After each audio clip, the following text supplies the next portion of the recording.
સુરતના ઉમરા વિસ્તારમાં એક અત્યંત હૃદયદ્રાવક ઘટના સામે આવી, જેમાં 26 વર્ષીય ડિવોશી માતા પૂનમસાએ પહેલા પોતાના વહાલસોયા પુત્રને ગળે ફાંસો આપ્યો અને ત્યારબાદ પોતે પણ ફાંસો ખાઈ આત્મહત્યા કરી લીધી.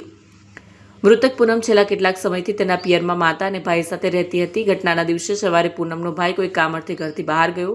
સવારે અંદાજે 11 વાગે જ્યારે તે પોતાનો મોબાઈલ ચાર્જર લેવા માટે અચાનક ઘરે પરત ફર્યો ત્યારે ઘરનું દ્રશ્ય જોઈ તેના પગ નીચેથી જમીન સરકી ગઈ. તેણે જોયું કે તેની બહેન પૂનમ અને તેનો 4 વર્ષનો ભાણેજ બંને પંખા સાથે લટકેલી હાલતમાં હતા. તાત્કાલિક હોસ્પિટલ ખસેડવામાં આવ્યા હોવા છતાં તબીબોએ બંનેને મૃત જાહેર કર્યા. મૃતકની માતા ઉષાબેનના જણાવ્યા અનુસાર પૂનમના આત્મઘાતી પગલા પાછળ તેના સાસરિયા જવાબદાર છે.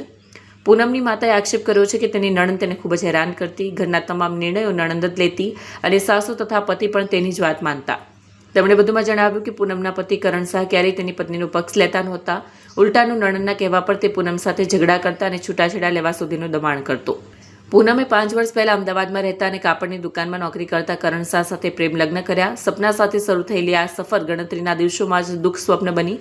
ગર્ભાવસ્થા દરમિયાન પણ તેની યોગ્ય સંભાળ રાખવાને બદલે તેને પિયર મોકલી દેવામાં આવી. માતા ઉષાબેને રડતા રડતા જણાવ્યું કે મારી દીકરી ક્યારે અમારા પર બોજ બનવા માંગતી નહોતી, પણ તેના સાસરિયાએ તેની जीवा जेवी छोड़ी नहोती।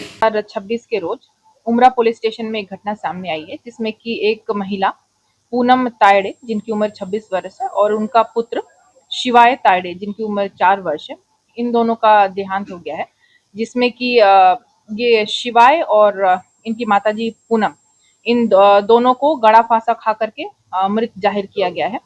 और ये पीपलोद गांव में श्मशान भूमि के पास पासपोर्ट ऑफिस के आसपास रहते थे। इनकी शादी को 3 साल हुए थे और इनके डिवोर्स को 1.5 साल हुए थे। और ये वर्दी अभी उमरा पुलिस स्टेशन को मिली है और इसमें एडी दाखिल करके और एक मर्डर दाखिल करके आगे की तपास की जाएगी।